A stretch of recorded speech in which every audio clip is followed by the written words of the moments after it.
안녕하세요. 전국에 계신 수험생 여러분 만나서 반갑습니다. 저는 보건행정을 강의할 이은석입니다. 이 강의를 들으시는 분들은요, 보건직 관련해서 공무원을 준비하시는 분들이 대부분이실 텐데요. 보건행정이라는 과목이 공부하기가 조금 어려운 부분이 좀 있을 수가 있습니다. 행정이라는 개념이 들어오게 되면서 이해가 충분히 이루어지고 또 암기가 들어가져야 되는 과목이기 때문에 특히나 뭐 학부 과정에서 보건행정을 다루지 않았다면 난해하게 느껴질 수도 있을 텐데요. 여러분들 걱정하실 필요가 전혀 없습니다. 저와 함께 하면서 여러분들이 보건행정을 잘 마스터해서 결국에는 원하는 목표가 있어요. 그 목표까지 이루어낼 수 있도록 제가 여러분들의 길잡이가 되어드리겠습니다. 쭉 한 이론 강의가 한 40여 강 플러스 마이너스 될 텐데요. 그 정도와 또 문제풀이를 통해서 여러분들과 함께 보건행정에 대한 것들을 정복을 해보는 시간을 갖도록 하겠습니다. 보건행정은요, 공중보건학과 마찬가지로 우리가 보건직과 관련된 공무원을 도전한다 이러면 들어가게 되는 과목인데, 보건행정이라는 과목이 모든 보건직과 보건의료직과 관련된 시험 과목에 또 들어가는 것은 아니에요. 그래서 공중보건에 대한 내용이 어느 정도 보건행정 안에 또 많이 들어가지게 됩니다. 두 과목을 같이 준비하시는 분들은요, 서로 도움을 받을 수가 있어요. 보건행정이라는 내용을 압축을 해서 한 챕터로 해서 공중보건학에서도 다루고 있기 때문에 두 가지 다 공부를 하시는 분들은 서로 도움을 받을 수가 있겠고요. 보건행정만 따로 준비를 하시는 분들 같은 경우에도 우리가 보건행정이라는 거, 보건과 행정이 합쳐진 거잖아요. 보건과 행정. 이 보건에 해당되는 내용이 바로 공중보건입니다. 공중보건. 그래서 보건행정 과목 안에서도 공중보건에 대한 것들을 많이 다루게 됩니다. 같이 서로 도움을 받으면서 갈 수가 있고 일정 부분 겹칠 수 있다라는 말씀을 드리고요. 이 보건행정이 굉장히 오랫동안 시험 과목으로 선정이 됐기 때문에 그동안 기출된 또 문제들이 굉장히 많겠죠. 매해 여러 지역에서 시험을 보면서 지금 시험 문제들이 나가고 있는데요. 우리가 이 공무원 시험이라는 것은 절대평가의 개념이 아니에요. 평균 60점만 넘으면 뭐 어느 정도 점수만 넘으면 합격이라는 것이 아니라 줄서기를 하게 됩니다. 그러다 보니까 기출된 문제들을 가지고 이제 분석을 막 할 거예요. 우리 교재에서도 나와 있지만 보건행정 안에는 8가지의 챕터들이 들어가져 있어요. 근데 8가지 이 챕터가 또 골고루 문제가 배분되는 것이 아니라 어떤 챕터에서는 문제가 조금 더 나오고 뭐 어떤 챕터에서는 좀 적게 나오고 이런 양상을 띠는데, 공부를 하실 때 이 챕터들을 빈도수 있게 많이 나오는 챕터들 중심으로 봐야지. 이랬다가는 우리 공무원 시험에서는 합격선에서 점점 멀어질 수 있다라는 겁니다. 물론 빈도수 높게 나오는 챕터는 반드시 공부를 조금 더 눈에 불을 켜시고 보셔야겠지만, 그렇지 않은 챕터에서도 충분히 문제들이 돌아가면서 또 나올 수가 있기 때문에 여러분들이 꾸준히 기출된 거 일단은 보시면서 이런 유형의 문제들이 기출이 되는구나라는 것을 파악하시고 나서는 이론서에 있는 내용들은 꼼꼼하게 보셔야 돼요. 누가 얼마나 더 많이 맞추느냐가 합격으로 가기 위한 지름길이 되기 때문에 골고루 보셔야 된다라는 말씀을 드립니다. 또 하나는요, 그 시대에 있는 그 해에 있었던 중요한 트렌드가 있어요. 그 경향에 대한 것들을 여러분들이 잘 살펴가면서 그런 것들이 또 시험에 반영이 될 수 있다는 것을 참고를 해주시면서 공부를 하는 게 필요합니다. 이번 시간은 첫 시간이에요. 그래서 바로 막 진도를 나간다기보다는 전체적으로 보건행정이 무엇인지 어떤 과목인지에 대해서 오리엔테이션을 드릴 겁니다. 그래서 각 챕터별로 이러이러한 중요한 개념을 다룰 거다라는 내용을 한번 훑어볼 거고요. 그 다음에 뭐 서두에도 조금 말씀을 드렸지만, 그러면 어떠한 관점을 가지고 공부를 해야 되느냐, 공부의 팁이죠. 팁을 말씀을 드리면서 이번 시간을 정리를 해보도록 하겠습니다. 먼저 보건행정이라는 과목을 내가 예전에 공부를 했다거나 다루지 않으셨던 분들은요, 굉장히 또 생소하게 다가올 수가 있어요. 우리가 행정이라는 거, 이 행정은 결국에는 공공의 이익을 달성을 하기 위해서 어떤 강력한 힘을 가지고 집행을 하는 겁니다. 이런 행정적인 내용 안에 굉장히 이론적인 것들이 많이 들어가게 돼요. 그래서 여러분들이 미리 한번 공부를 통해서 학습을 통해서 접해 보셨던 분들조차도 우리가 학교를 졸업하고 나면 내가 이런 거 언제 배웠나 싶을 정도로 또 이렇게 딴 나라로 가잖아요. 저도 그렇습니다. 그런데 이렇게 다뤄보지도 않았다. 그런데 내가 보건 관련지 공무원을 준비하면서 이것을 공부를 해야 된다. 이러면 굉장히 힘들 수가 있어요. 이럴 때는 공부를 어떻게 하시는 게 좋냐면 일단 내용으로 들어가지 마시고요. 목차를 계속 보십시오. 큰 숲을 보고 잘게 잘게 쪼개면서 작은 나무로 가는 공부 방법을 하는 것이 조직화시킬 수 있는 가장 좋은 방법이에요. 물론 각자 나름대로의 어떤 공부 스타일이 있기 때문에 나는 이렇게 하겠다 저렇게 하겠다가 있어요. 물론 그런 것들 굉장히 존중을 해드립니다. 제가 말씀드리는 거는 아주 기본적인 거예요. 내가 굉장히 생소해. 그리고 여기 나오는 용어들이 그렇게 우리가 일상생활에서 쓰는 용어들이 아니에요. 그러다 보면은 공부라는 것도 이렇게 책을 폈을 때 뭔가 이렇게 좀 가슴에 와닿아야지 내가 공부하고 싶다 이런 마음이 생기는데 그렇지 않으면 거부감이 자꾸 느껴지는 거죠. 그러면서 해야 되는데 펴보기는 싫고 그러니까 자꾸 이게 책을 밀어내게 되는데 그럴 때는 자꾸 내용을 들춰보고 어떤 것들을 막 이해하려고 하는 것보다는 일단 목차를 펴보세요. 목차. 여러분들도 가지고 계신 교재가 있잖아요. 교재를 펴놓으시고 보시는 거예요. 이 책이 있어서 내용 구성은 총 몇 장으로 되어 있느냐? 6장 넘어가고 7장, 8장 보건사업이라고 하는 8가지 챕터로 되어 있구나를 보시고요. 각각의 내용이 무엇인지 1장은 보건행정이론이고 그 다음에 역사가 나오는구나. 세 번째 장에서는 보건자원관리에 대한 내용이 나오는구나. 이렇게 제목을 보세요. 제목을 자꾸 눈여겨보시면 계속 한 번씩 각인이 되겠죠. 그 다음에 다시 1장으로 나오는 거죠. 1장에서 봤더니 몇 절로 이루어져 있느냐? 총 8개의 또 세분화된 내용들이 들어가게 됩니다. 보건행정이 무엇인지 첫 번째 이해를 할 거고 두 번째로는 보건의료 서비스의 사회, 경제적인 특성과 국가의 기능에 대해서 나오는구나. 세 번째는 보건행정의 주요 요소 및 분석 과정에서 국제보건기구 이런 내용들이 보건행정 이론에서 다루어지고 있구나. 요렇게 해서 세분화를 막 시키신 다음에 그 다음에는 책을 펴시는 거죠. 넘기시면서 내용을 보셔도 돼요. 그런데 여기서 또 한 번 각인을 시키고 싶으시다면 요렇게 지금 방금 읽었던 굵은 제목들에 밑줄을 긋는 거죠. 크게 다시 한번. 그러면 이제 넘길 거 아니에요. 쭉 이렇게 넘기다 보면 보건행정의 이해 부분에 있어서는 한번 넘겨보세요. 보건의료가 나오고 보건행정의 정의의 기본 원리가 나오고 보건행정의 특성이 나오네. 개념적인 특성에서 어머 이렇게 많아. 몇 가지가 있어. 기술적인 원칙, 우리나라의 보건행정 체계가 이런 게 있구나. 그래서 자꾸 큰 숲에서 좁혀서 포커스를 맞춰서 이제 내용으로 들어가게 되면요. 요 작업만 하루 종일 하셔도 어느 정도 머리 안에 보건행정이 이렇게 내용이 지금 진행이 되고 있구나 라는 게 각인이 되기 시작합니다. 이러면 처음에 그냥 펴가지고 1페이지 대충 목차 이렇구나 하고 그냥 막 내용 나가는 것과는 차이가 달라져요. 일단 출발부터 다른 출발이 되게 됩니다. 그래서 이렇게 좀 세분화 시키면서 내용을 좀 보시고요. 또 하나 좋은 방법은 지금 우리 보건행정에 대한 시험 문제들이 공개가 되어져 있어요. 그래서 많은 사이트에 올려져 있습니다. 그 문제들 다 출력을 하시는 거예요. 출력을 해서 아무것도 머리에 들어있지 않은 백지 상태죠. 기본적인 실력만 가지고도 그 문제를 한번 풀어보는 거예요. 그래서 보통 올려져 있는 거에 한 10개년 정도는 여러분들이 다 풀어보셔야 합니다. 쭉 풀다 보면요. 내가 답을 잘 몰라도 문제를 읽다 보면 2020년도, 2019년도, 2018년도, 17년도 문제에 계속적으로 중복적으로 나타나는 단어들이 있을 거예요. 그러한 단어들 중심으로 나온 문제들이 있을 겁니다. 그러면 나도 모르게 이거 내가 답을 확실히 알지는 못하지만 이거 몇 년도 앞에 년도에서 풀었던 거에서 또 이런 비슷한 거 나왔는데 여기도 나오네 여기도 나오네 이런 문제들이 속속들이 이제 눈에 들어오기 시작할 거예요. 그래서 문제들을 쭉 보면 내가 이런 거 공부해야겠구나. 내가 이런 거 공부해야겠구나. 이게 생깁니다. 이게 있으면요. 이걸 가지고 내용을 딱 들어가면 이거 몇 년도까지 기억을 못 하더라도 내가 기출문제에서 요 부분 본 거 같아. 이거 본 거 같아.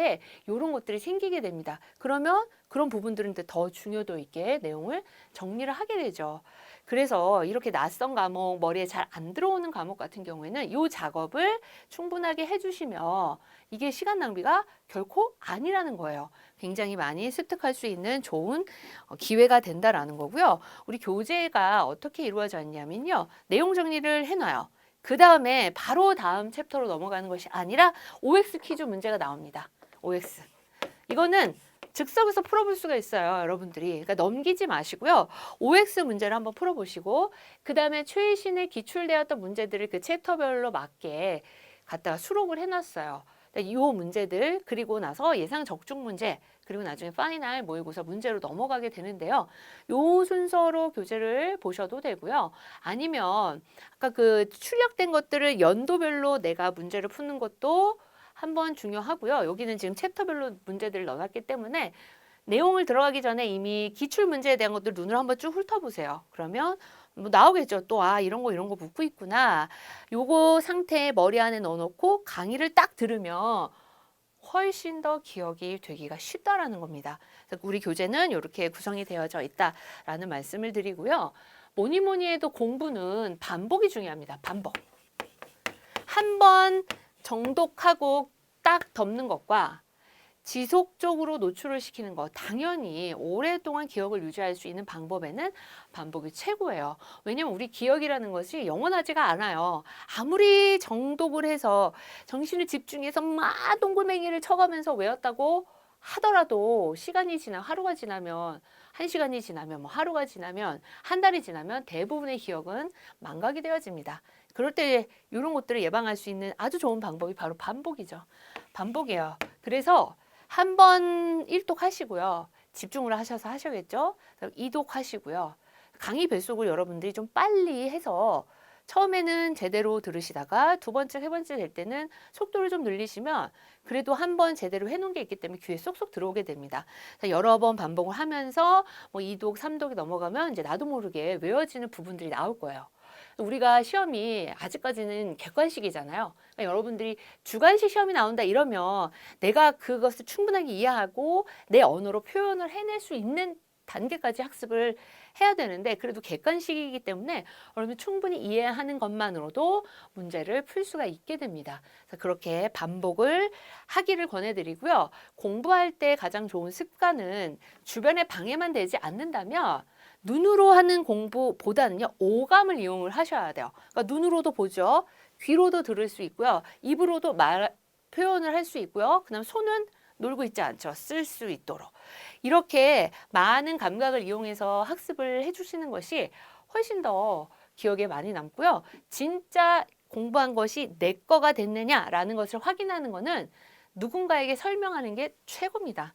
그러면 이제 누군가에게 설명을 할까? 꼭 상대가 없더라도 혼자 하시면 되잖아요. 혼자 뭐 요만한 칠판 같은 거 준비하셔도 되고요. 안 되면 그냥 벽에다가 뭐 종이 하나 붙이세요. 달력 같은 거 붙여놓고 뒷면에다가 막 써가면서 마치 내가 교수자가 돼서 학생들에게 강의를 한다라고 생각을 하면서 설명을 하시면 최고예요. 그것이 가장 오래 남고 가장 잘 이해했구나라는 것을 볼 수 있는 하나의 또 지표가 될 수도 있습니다.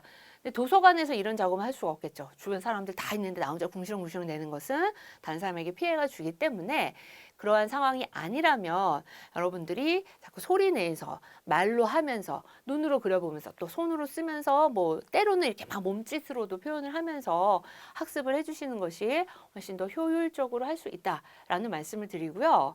저랑 여러분이랑 지금 어떻게 만나고 있어요? 우리가 면대면으로 보는 것이 아니라 온라인이라는 환경을 통해서 만나고 있습니다. 그렇다고 할지라도 제가 중간중간에 마치 여러분들이 제 바로 앞에서 수업을 듣는 것처럼 질문을 막 할 거예요.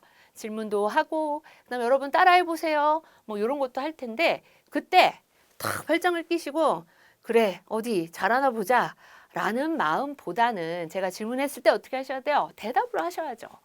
다 이게 전달이 된다라고 생각을 하면서 저도 같은 마음으로 가겠습니다. 그래서 우리가 서로 동시대의 호흡을 마주 보면서 할 수는 없지만 제가 보내면 또 오는 게 있고 제가 보내면 오는 게 있고 제가 가끔씩 졸고 계시나요?